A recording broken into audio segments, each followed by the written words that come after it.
K2 news కి స్వాగతం. ముందుగా హెడ్లైన్స్. మోడీ కువైట్ పర్యటన భారత్ కువైట్ సంబంధాలతో కొత్త అధ్యాయానికి తెరదీస్తుందని భావిస్తున్నట్లు విదేశీ వ్యవహారాల మంత్రిత్వ శాఖ. మహిళను రక్షించలేకపోయానని కన్నీరు పెట్టుకున్న పోలీస్ అధికారి. ఎస్బీఐ ఉద్యోగుల సమస్యల పరిష్కారానికి సమీక్షా సమావేశం. అంబేద్కర్పై అనుచిత వ్యాఖ్యలు చేసిన అమిత్ షా జాతికి క్షమాపణ చెప్పాలి.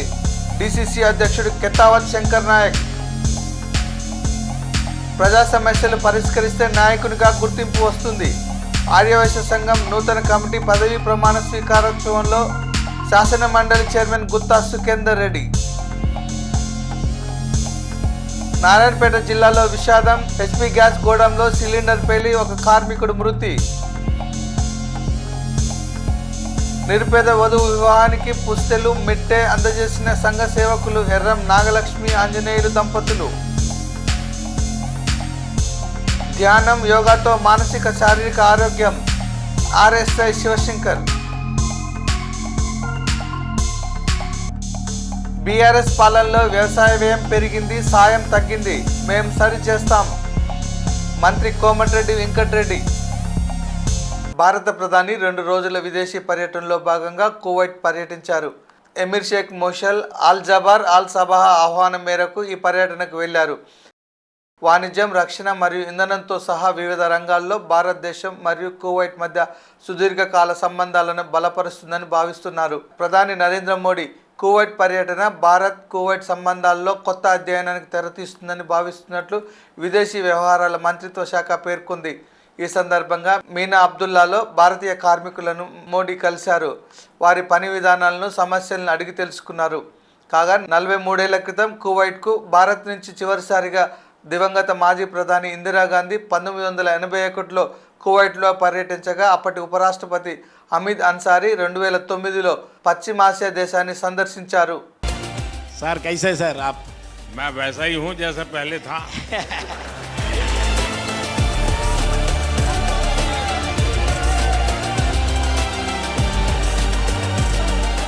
सर हम लोग कभी कभी थकते हैं तो मेडिकल लीव ले लेते हैं. सर आप कभी ऐसा मेडिकल लीव लेते हैं?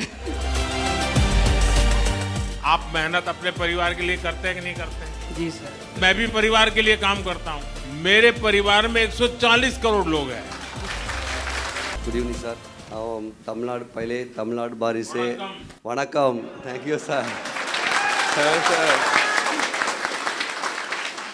मैं तमिलनाडु में तूतुकुड़ी है सर. इधर कुवैत में आके इधर गल्फी कंपनी में काम कर रहा है सर. उसके बाद ये तो 9 साल हो गया सर. 9 साल का वो तो कंपनी तो अच्छा है, वो मैनेजमेंट में अच्छा सपोर्ट कर रहा है. ये तो पहले तो घर नहीं है कोई. इसका बाद में इधर आने के बाद एक घर बनाया. हम तो फैमिली तो अच्छी ठीक ही है सर. और मेरा तो एक माँ पापा है और तो बीवी है. वो तो एक ही छोटा बच्ची है सर. अभी LKG जा रहा है सर. हाँ, हमको सामने बैठ के बात कर रहा है. इसके भी क्या चाहिए सर हमको भाई? देखिए ऐसा है, इसमें सर जिंदगी में क्या चाहिए सर? हिंदुस्तान में हाँ ये जो डेटा सबसे सस्ता है और इसलिए दुनिया के कहीं पर भी या हिंदुस्तान में भी ऑनलाइन बात करनी है तो बहुत कम खर्चा आता है. बातचीत का तो कोई खर्चा ही नहीं है, लेकिन वीडियो कॉन्फ्रेंस करते हैं तो भी बहुत कम खर्चा है. तो आप लोगों को इसके कारण बड़ी सुविधा है कि हर शाम घर में वीडियो कॉन्फ्रेंस से गप्पे मार सकते हैं. लोग चाहिए हमें साल में इस प्रकार से काम करने वाले. क्यों? आप लोगों ने ये प्रतिष्ठा खड़ी की है, उसकी खबर पहुंच गई है सब दूर कि भाई ये लोग तो अच्छे लोग होते हैं, कोई कानून का उल्लंघन नहीं करते, नियमों का पालन करते हैं, अच्छी तरह काम करते हैं, परिणाम देते हैं. तो आपके परिश्रम के कारण ये प्रतिष्ठा पैदा हुई है और इसलिए आज दुनिया में भारत के युवाओं की जो मांग है ना, वो इज्जत मिली है, उसके मूल में आपकी मेहनत है. तो मैं यहाँ आया हूँ आपको बधाई देने के लिए. मैं यहाँ आया हूँ आप सबका गौरव करने के लिए.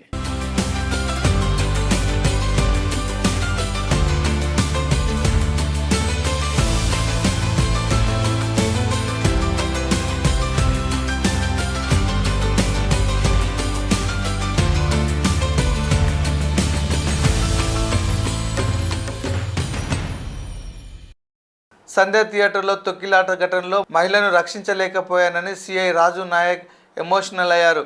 ఆమెను కాపాడలేదనే బాధ ఇంకా వేధిస్తుందని కంటతడి పెట్టుకున్నారు. ఆసుపత్రిలో చికిత్స పొందుతున్న బాబు శ్రీతేజ్ త్వరగా కోలుకోవాలని ఆకాంక్షించారు. అల్లు అర్జున్ టీం నుంచి తనకు ఎలాంటి సమాచారం లేదని, థియేటర్ యాజమాన్యంతో మాత్రమే కాంటాక్ట్ ఉందని పేర్కొన్నారు. తాను కూడా తొక్కిసలాటలో చనిపోతానని అనుకున్నట్టు తెలిపారు. సార్, ఫస్ట్ ఆఫ్ ఆల్ చాలా బాధ అనిపిస్తుంది సార్. గత 15 రోజుల నుంచి ఈ సంఘటన నా చేతిలో లేదు. పాప మాకు శాంతి కలగాలని, వాళ్ళ కుటుంబానికి ఒక ప్రాణాన్ని కాపాడలేకని ఒక బాధ నాకు ఒక 15 రోజుల నుంచి ఇదే అవుతుంది సార్. ఎందుకంటే నా చేతుల్నే చాలా ట్రై చేసిన సార్. చాలాసేపు తనలైనా నేను మా మౌనిక ఎస్ఐ అసలు చెప్పలేని ఇది సార్. 15 రోజుల నుంచి నా మదిలో మెలుతూ ఉంది. ఆ దేవుని భయవంతుల్లా ఆ బాబు కోలుకోవాలని నేను కోరుకుంటున్నా సార్. ఆ రోజు జరిగిన సంఘటన సార్, మేనేజ్మెంట్కు నేను బ్యాక్ సైడ్ నేను రాసి మేనేజ్మెంట్కి ఇంటిమేషన్ ఇచ్చిన సార్. నాకు పై వాళ్ళ అల్లు అర్జున్ టీం నుంచి మనకు ఎలాంటి ఇంటిమేషన్ లేదు సార్. మా ఓన్లీ మేనేజ్మెంట్ నుంచి విజిట్ అనేది ఉంది సార్. ఆ విజిట్కి నేను మా సీనియర్ ఆఫీసర్తో మాట్లాడి నేను చూసి ఆ 2 థియేటర్లు ఒకటే ప్లేస్లో ఉండడం సార్. ఆ ప్లేస్లో ఉండడం 2 థియేటర్లకు ఒకటే ఎంట్రీ ఒకటే ఎగ్జిట్ సార్. 35 and 70 mm అది పాసిబుల్ కాదానికి అదే పేపర్ కాపీ టు SHOకి ఒకటి వచ్చింది సార్. దాని బ్యాక్ సైడ్ నేనే నా స్వయాన రైట్ ముందు రాసి మేనేజ్మెంట్కి తెలిపిన సార్. వాళ్ళ అల్లు అర్జున్ టీంకు కాంటాక్ట్ మాకు లేదు సార్. సో మేనేజ్మెంట్ వాళ్ళకి ఇంటిమేషన్ చేయాలి సార్ అది. సో ఇంకోటి సార్, బిఫోర్ 2 hours నుంచి నేను స్ట్రగుల్ చేస్తున్నా. మీడియా మిత్రులందరూ ఉన్నారు, చాలామంది, ఒక దాదాపు 100 మంది ప్రెస్సులు ఉన్నారు. 2 hours నుంచి మేము, మా SI Mounika lady officer, so ఎంతోగానో ట్రై చేస్తున్నాం క్రౌడ్ ఫుల్ కంట్రోల్ చేయడానికి. సో మేనేజ్మెంట్ మా ఎదురుగానే ఆ గ్రిల్ గిట్స్ ఇరగడము, నేను పడిపోవడం, దేవుని వల్ల అది భగవంతుని ఈ రోజులు ఉన్నామంటే అది ఎవరున్నాం. కానీ ఫస్ట్ ఆఫ్ ఆల్ నేనే పోతాను అనుకున్నా సార్. ఆ సిచ్యుయేషన్ బ్యాంక్ ఉద్యోగుల సమస్యలను పరిశీలించి సంస్థాగత అధికారులకు తెలియజేయడం తమ బాధ్యత అని SBI SUHC ప్రెసిడెంట్ కోశాధికారి శాండిల్ అన్నారు.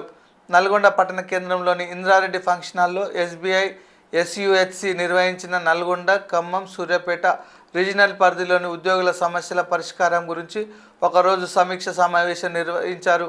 ఈ సందర్భంగా వారు మీడియాతో మాట్లాడుతూ ప్రతిరోజు బ్యాంకులలో జరుగుతున్నటువంటి సాంకేతిక నైపుణ్యాలను అభివృద్ధి పరుచుకుంటూ ఖాతాదారులకు మెరుగైన సేవలు అందించేందుకు సూచనలు, సలహాలు తీసుకుని వాటిని సంస్థాగత అధికారులకు, సంబంధిత అధికారులకు సూచనలు చేయనున్నట్లు వెల్లడించారు. తమ దృష్టికి వచ్చిన ఎలాంటి సమస్యలైనా పరిష్కరించగలమని అన్నారు. ఖమ్మం, నల్గొండ, సూర్యాపేట జోన్ పరిధిలో 750 మంది సభ్యులు కలిగిన అతిపెద్ద యూనియన్గా ఉందని వారు తెలిపారు.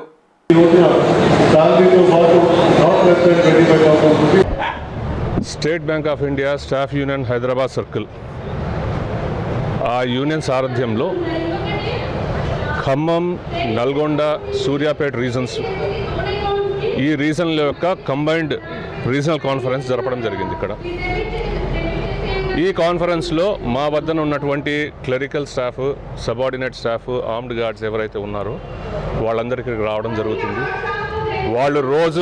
వాళ్ళు చేస్తున్నటువంటి వాళ్ళ డే టు డే వర్క్స్లో వాళ్ళకేమైనా కష్టాలు ఉండి, వాళ్ళకేమైనా ఇబ్బందులు వస్తుంటే ఆ ఇబ్బందుల గురించి ఇక్కడ చర్చించడం జరుగుతుంది.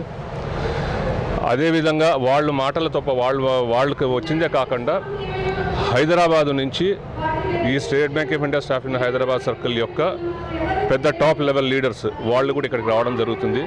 వీళ్ళు చెప్పిన కష్టాలు వీళ్ళు ఇక్కడ మాట్లాడి దాని గురించి కులంకుశంగా చర్చించి వాళ్ళకున్న కష్టాలు ఏంది, వాటిని ఏ విధంగా తీసుకురావాలి, ఏ విధంగా వాటిని సాల్వ్ చేయాలి, ఇంకా అవి కాకుండా ఆర్గనైజేషన్ పరంగా వీళ్ళ గురించి ఏదైనా ఇష్యూస్ ఏమైనా ఉండి అది వీళ్ళ హెడ్ ఆఫీస్ లెవెల్లో, అంటే మా కార్పొరేట్ సెంటర్ లెవెల్లో, లేకంటే మా LHO హైదరాబాద్ లెవెల్లో ఏమైనా టేకప్ చేసినవి ఉంటే అది వీళ్ళకి చెప్పి ఈ కులంకుశ డిస్కషన్స్ తీసుకొని దీన్ని ఫర్దర్ మేము మేనేజ్మెంట్తో మాట్లాడడానికి చేసే ప్రయత్నమే ఈ మా యొక్క కంబైన్డ్ రీజనల్ కాన్ఫరెన్స్.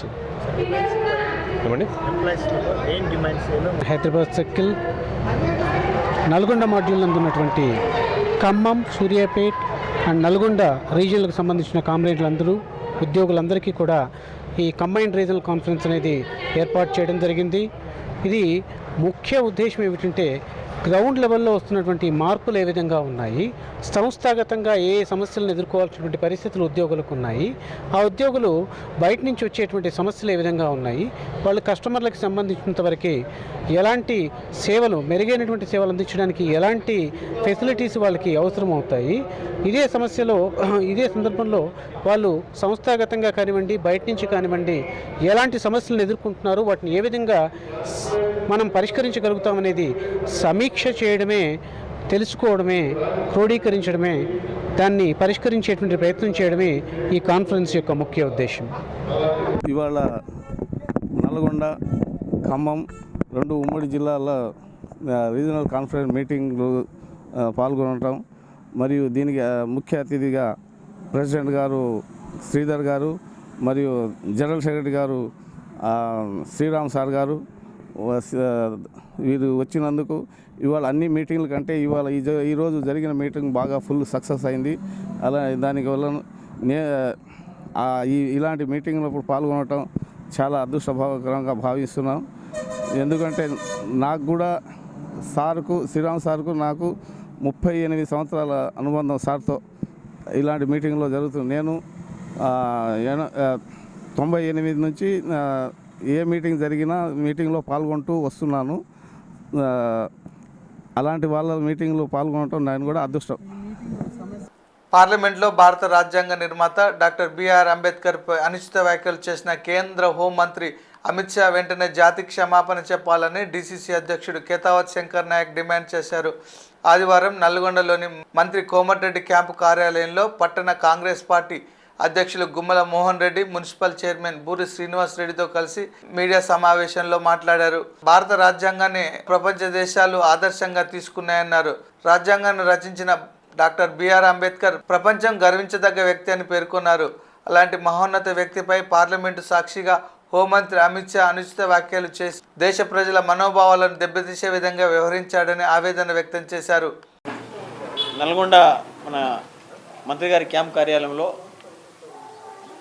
ప్రెస్ మీట్కి వచ్చినటువంటి మా గౌరవనీయులు బూరి శ్రీనివాస్ రెడ్డి గారు మున్సిపల్ చైర్మన్ గారికి, అదేవిధంగా పట్టణ అధ్యక్షులు మోహన్ రెడ్డి గారికి, మన మార్కెట్ చైర్మన్ జూకు రమేష్ గారికి, ఆ తర్వాత మన మిత్రులందరికీ కూడా పేరు పేరు నమస్కారాలు తెలియజేస్తా ఉన్నాను. ఏదేమైనా నాడు రాజ్యాంగ నిర్మాత, అణగారిన వర్గాలకు చెందినటువంటి వ్యక్తి, ఆనాడు ఒక పేద కుటుంబంలో పుట్టి ఉన్నత చదువులు చదివి ఇలా భారతదేశంలోనే కాకుండా ప్రపంచ దేశాల పేరుగాంచిన వ్యక్తి డాక్టర్ బిఆర్ అంబేద్కర్ గారు. కేంద్రంలో బీజేపీ వచ్చినాక బీజేపీ ప్రభుత్వం వచ్చిన 10 సంవత్సరాలలో దళిత క్రైస్తవుల మీద, మైనార్టీల మీద, అణగారిన వర్గాల మీద దాడి చేస్తూ ఉన్నది. అదేవిధంగా మొన్న పార్లమెంట్లో అంబేద్కర్పై అమిత్ షా గారు అనుచిత వ్యాఖ్యలు చేసినాడు. ఆ వ్యాఖ్యలను తీవ్రంగా కాంగ్రెస్ పార్టీ ఖండిస్తూ ఉన్నది. అదేవిధంగా రాహుల్ గాంధీ గారు, తర్వాత మా కాంగ్రెస్ పార్టీ పక్షాన్ని అందరూ రోజు పార్లమెంట్ ఆవరణలో జై భీమ్ అని నినాదాలు చేస్తూ ఉన్నారు. అయినా కానీ బీజేపీ ప్రభుత్వానికి పెట్టినట్టు లేదు. అంబేద్కర్ గారు రాసిన రాజ్యాంగం వల్లనే ఇవాళ అందరూ ఇవాళ భారతదేశంలోనే కాకుండా ప్రపంచ దేశాలు కూడా ఆదరిస్తూ ఉన్నారు. అంబేద్కర్ ఊకే కాంగ్రెస్ వాళ్ళు అంబేద్కర్ పేరు చెప్తా ఉన్నారు. అంబేద్కర్ పేరు చెప్పే బదులు ఏదో గుడిలో దేవుని పేరు చెప్తే బాగుంటుందని చెప్పి ఒక అవమానించినట్టు మాట్లాడుతూ ఉన్నాడు.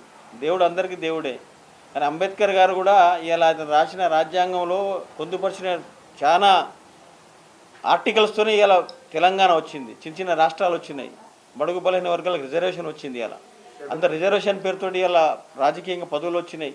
చదువులు చదువుకుంటారు, ఐఏఎస్లు అయ్యారు, ఐపీఎస్లు అయ్యారు, చాలామంది అయ్యారు. కాబట్టి అతన్ని గౌరవించాల్సిన అవసరం ఉన్నది. ఇలా కాబట్టి ఇలా అంబేద్కర్ గారిని అవమానపరిచినందుకు బీజేపీ పార్టీ నాడు మొదటి నుంచి ఉన్న పార్టీ కాదు. బీజేపీ పార్టీ మధ్యలో వచ్చిన పార్టీ. అది ఆంగ్లేయులకు మధ్యవర్తిత్వం చేసింది, మీడియేటర్ చేసింది వాళ్ళు బీజేపీ పార్టీ వాళ్ళు. కాంగ్రెస్ పార్టీ ఇట్లా చేయలే. ప్రజల కోసం, తర్వాత కాంగ్రెస్ పార్టీ అణగారిన వర్గాల కోసం ఇందిరాగాంధీ కానివ్వండి, రాజీవ్ గాంధీ కానివ్వండి, ఆ తర్వాత జవహర్లాల్ నెహ్రూ గారు కానివ్వండి, ప్రజల కోసం పనిచేసారు. ఇలా కాంగ్రెస్ పార్టీ అంటే అందరికి గౌరవం ఉంటుంది. ఇలా బడుగు బలహీన వర్గాల పార్టీ అంటే కాంగ్రెస్ పార్టీ. కాబట్టి ఈ బీజేపీ పార్టీ మధ్యలో వచ్చిన పార్టీ మధ్యలోనే ప్రజలందరూ ఎప్పుడో ఒకసారి బుద్ధి చెప్తారు. తప్పకుండా ఇలా అంబేద్కర్ని మనం అందరం గౌరవించుకోవాల్సిన అవసరం ఉంది ఇలా. కాబట్టి రేపు మా కాంగ్రెస్ పార్టీ ఆదేశానుసారం పిసిసి ఏఐసిసి ఆదేశానుసారం రేపు ఇక్కడి నుంచి మనం క్యాంప్ కార్యాలయం నుంచి ర్యాలీగా కలెక్టర్ గారిపై మెమోరాండం ఇస్తాం. దళిత గిరిజన ఎమ్మెల్యేలను కూడా రమ్మని చెప్పినాను. రేపు మన నల్గొండ జిల్లాలో ఉన్న ఎమ్మెల్యేలను కూడా రమ్మని చెప్పినాను. అందరూ కూడా ఇక్కడి నుంచి ఫాలో అయ్యి మా పట్టణ అధ్యక్షుడు శ్రీనివాసరెడ్డి గారు చైర్మన్గా అందరం కలిసిపోయి కలెక్టర్ గారికి మెమోరాండం ఇవ్వడం జరుగుతుంది. కాబట్టి దీన్ని తీవ్రంగా కాంగ్రెస్ పార్టీ ఖండిస్తూ ఉన్నది. మాదొకటే డిమాండు, అమిత్ షాను సస్పెండ్ చేయాలి, అదర్వైజ్ మన కేంద్రం నుంచి ఆయన తొలగించాలని చెప్పి కాంగ్రెస్ పార్టీ డిమాండ్ చేస్తూ ఉన్నది. కాబట్టి అంబేద్కర్ గారికి బహిరంగ మనం క్షమాపణ చెప్పాలని చెప్పి కాంగ్రెస్ పార్టీ డిమాండ్ చేస్తూ ఉంది. అదేవిధంగా భారతదేశంలో చాలామంది అణగారిన వర్గాలు ఉన్నారు, చాలామంది పేద కుటుంబం వాళ్ళు ఉన్నారు. ఇలా బీజేపీ అవలంబిస్తున్నటువంటి మీ అందరికీ తెలిసి ఇలా బీజేపీ ఎవరికి పెద్దపీట వేస్తూ ఉన్నది. ఇలా ఉన్న రాష్ట్రాల్లో కూడా చూస్తూ ఉన్నారు మీరు అందరూ. దళితుల మీద దాడి, దళిత క్రిస్టియన్లపైన దాడి, మైనార్టీలపైన దాడి, గిరిజనులపై దాడి చేస్తూ ఉన్నది. ఇలా కాంగ్రెస్ పార్టీకి బీజేపీ పార్టీకి అదే వ్యత్యాసం ఉంటుంది. కాబట్టి మేమందరం ఒకటి ఖండిస్తూ ఉన్నాం. ఇలా కాంగ్రెస్ పార్టీ పక్షాన అమిత్ షాను దాన్ని ప్రధానమంత్రి అంటే భారతదేశానికి ప్రధానమంత్రి ఆయన ఒక బీజేపీ పార్టీ ప్రధానమంత్రి కాదు ఆయన మోడీ గారు. అది సమర్థిస్తూ ఉన్నాడు. దాన్ని సమర్థించకుండా ఖండించాల్సిన అవసరం ఉన్నది.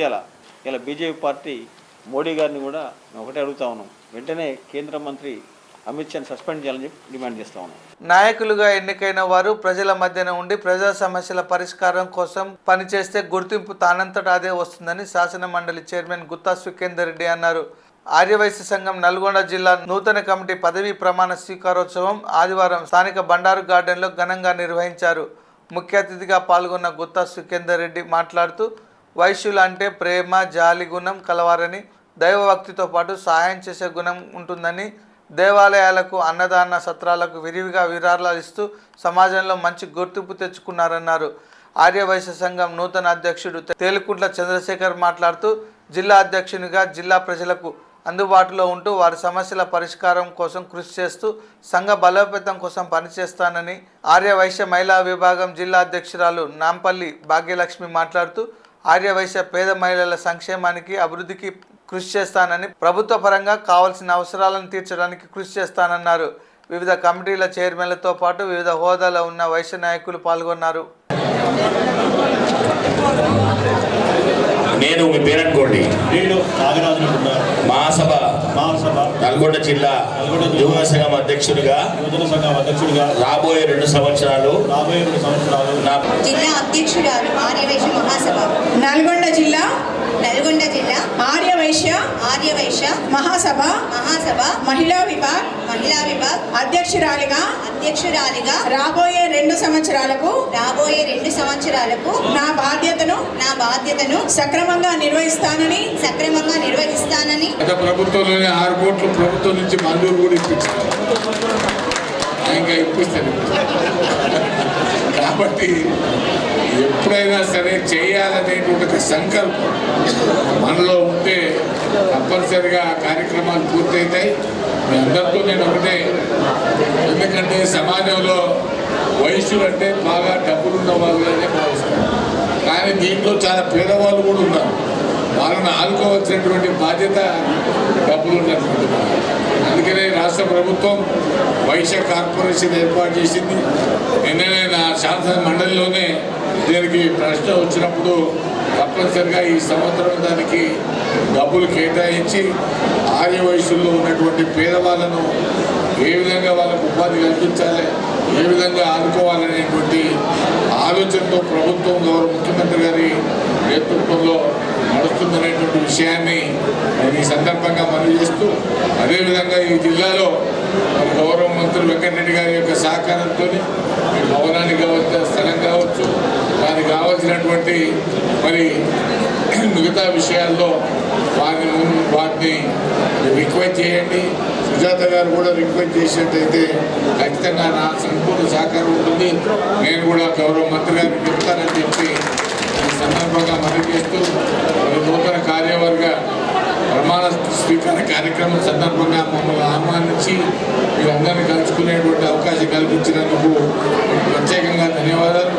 అదేవిధంగా 2 సంవత్సరాలుగా వెంకయ్య గారు కానీ వాళ్ళ కార్యవర్గం కానీ చాలా సమస్యలను పరిష్కారంలో కీలక పాత్ర పోషించినందుకు వారికి కూడా నేను ప్రత్యేకంగా అభినందన తెలియజేస్తూ ఇదే స్పిరిట్తోనే ఇదే ఒక సంపూర్ణమైనటువంటి ఒకరికొకరు సహకరించుకుంటూ ముందుకు పోవాలని చెప్పి మీ సంఘం అన్ని కార్యక్రమాల్లో పాల్పంచుకోవాలని చెప్పి ఈ సందర్భంగా మనం చేస్తూ సెలవు తీసుకుంటూ ఉన్నాను. ఆర్యవైశ్యుల సహాయ సహకారాలతో సంఘ అభివృద్ధికి సంఘం యొక్క సహకారానికి విశేష కృషి చేయాలని అందరూ సూచన చేస్తున్నారు. వారి సూచన ప్రకారము రాష్ట్ర స్థాయి, జిల్లా స్థాయి మరియు మండల స్థాయి ఆర్యవైశ్యుల ప్రముఖుల వాళ్ళ యొక్క సలహాల సూచనల ప్రకారం ఈ ఆర్యవైశ్య సంఘాన్ని ముందుకు తీసుకెళ్లేలా అభివృద్ధి కార్యక్రమాలు చేపడతారని ఆ విధంగా వాళ్ళకు తెలియజేయడం జరిగింది. పత్రికాముఖంగా కూడా తెలియదు ఒకటే, రాజకీయ నాయకులు, రాజకీయ పార్టీలు ప్రతి ఒక్క ఆర్యవైశ్యుడు ధనికుడని అనుకుంటున్నారు. కానీ ఆర్యవైశ్యులు కూడా చాలా పేదవారు ఉన్నారు.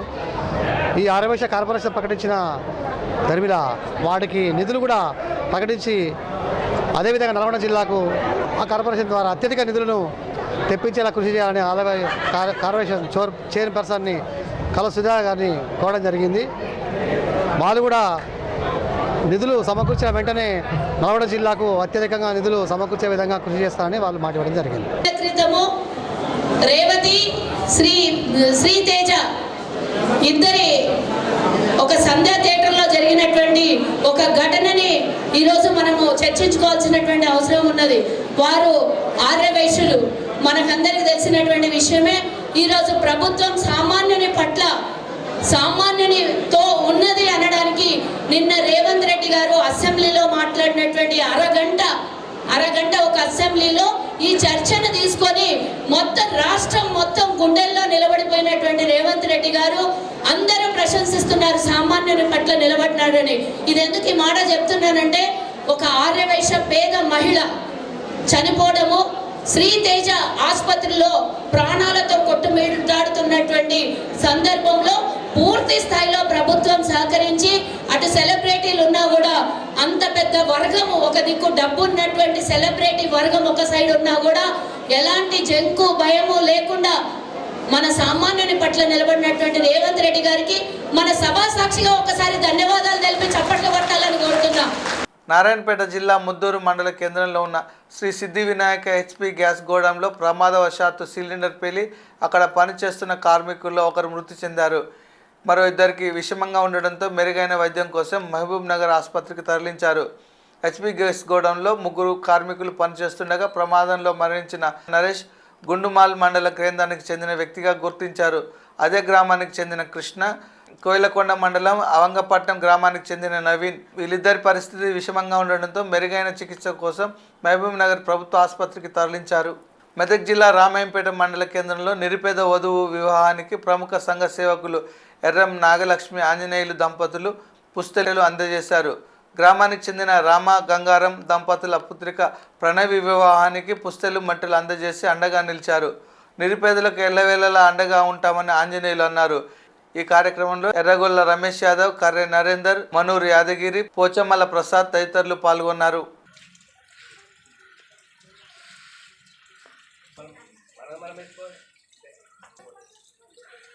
పేటకు చెందిన ఎర్రమంజనాయులు గారు ఇప్పటి వరకు 170 మందికి నిరుపేదలకు పుస్తమట్టలు ఈ రోజుకు ఇవ్వడం జరిగింది. ఇది రామాయంపేటలో మల్లన్న గుడి కమాన్ దగ్గర ఇక్కడ తండ్రి గంగారాములు గారి వివాహంలో ఈ ఎర్రమంజనాయులు గారు పుస్తమట్టలు ఇవ్వడం జరిగింది. ఇటువంటి కార్యక్రమాలు ఆయన ఎన్నో వేయాలని చెప్పేసి మనస్ఫూర్తిగా కోరుకుంటూ రోజు ఈ రామాయంపేటలో మల్లన్న గుడి దగ్గర ఇవ్వడం జరిగింది. మన గంగారాములు కూతురుకు ఈరోజు పుస్తమట్టలు ఇవ్వడం జరిగింది. ఈ రోజు వరకు ఇప్పటికీ 110 పుస్తమట్టలు కార్యక్రమం చేయడం జరిగింది. అది భగవంతుని కృపతో ఏదో మనుషులు ఏదో అనుకుంటుండొచ్చు అని ఆ ఉద్దేశం ఏం లేదు. భగవంతునికి మనం సేవ చేస్తున్నాం, ఇంత కూడా మనము ఎలాంటి కార్యక్రమాలు కానీ ముందుకే వెళ్ళిపోతున్నామని భగవంతుడు మనం ఆశీర్వదించాలని తల్లిదండ్రులు అంత ఆశీర్వదంతో మనం ఈ స్థాయిలో ఉన్నాము. ఇంకా ముందు ఇంకా ఇవ్వడం కూడా జరుగుతుంది. ఇంకా ఎవరికంటే ఎవరికి ఆ గుడి కార్యక్రమాలు కానీ ఏ కార్యక్రమం కానీ ఇంకా ఇంతకంటే ముందు ఇంకా ఎక్కువ వేయడం జరుగుతుంది. ఈ రోజు నుంచి నేను చెప్తున్నా, ఈ రోజు నుంచి ఇంకా పుస్తమట్టలు ఎవరికి కావాలన్నా కూడా రోజు 2 కానీ 3 కానీ అలాంటివి కూడా ఇవ్వడం జరుగుతుంది. ఈ రోజు నుంచి భగవంతుడు మనకు మంచి జరగాలని కోరుకుంటూ తల్లిదండ్రి కృపతోని మేము ఈ స్థాయిలో ఉన్నాం. భగవంతుడు ఆశీర్వదించాలని కోరుతున్నాం. ప్రపంచ ధ్యాన దినోత్సవం సందర్భంగా నారాయణపేట జిల్లా పోలీస్ పరేడ్ మైదానంలో ఆర్మూర్ రిజర్వ్ పోలీసులకు ధ్యానం కార్యక్రమం నిర్వహించారు. ఈ సందర్భంగా ఆర్ఎస్ఎస్ శివశంకర్ మాట్లాడుతూ శాంతి భద్రతల పరీక్షల్లో భాగంగా నిత్యం బిజీగా ఉండే అధికారులు సిబ్బంది నిత్యం ధ్యానం యోగా సాధనతో తమ ఆరోగ్యంపై పట్టు సాధించవచ్చన్నారు. ధ్యానం చేయడం వల్ల శారీరకంగా మానసికంగా ప్రశాంతత లభిస్తుందని, ఆరోగ్యంగా ఉన్నప్పుడే విధులు సక్రమంగా నిర్వహించగలమని తెలిపారు. ధ్యానాన్ని దైనందిన జీవితంలో భాగంగా చేసుకోవాలని తెలిపారు. మంచి నిద్రపోయిన మనిషి ఉదయం లేచి ఎట్లుంటాడు? యాక్టివ్గా ఉంటాడు. ఇప్పుడు మనం ఉదయం లేచి యాక్టివ్గా ఉండాలంటే ఏం చేయాలి? ధ్యానం చేయకూడదు. బాగా వినండి, ధ్యానం చేయకూడదు. ఏం చేయకూడదు? మంచి నిద్రపోవాలి. ప్రకృతిలో పగలు రాత్రిని 2 పరమాత్మ. నిద్రలో ఏం జరుగుతుందంటే మంచి బలవంతులకు కూడా వారం రోజులు విపరీతంగా విటమిన్స్, మినరల్స్, ప్రోటీన్స్, కార్బోహైడ్రేట్స్ అన్నీ ఇచ్చి కూడా నిద్ర పోకుండా పనిచేయమంటే చేయగలుగుతాడా? చేయలేడు. నిద్ర ప్రాముఖ్యత అది.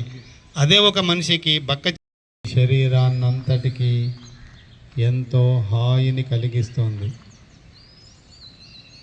నెమ్మదిగా మీ దృష్టిని మీ హృదయ వెలుతురుతో నింపుచున్నదని, అది మిమ్మల్ని ఆకర్షించుచున్నదని భావించండి.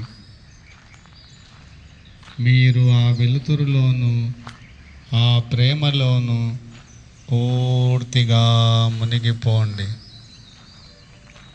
నిశ్శబ్దంగా నెమ్మదిగా మీలో మీరు లయమై.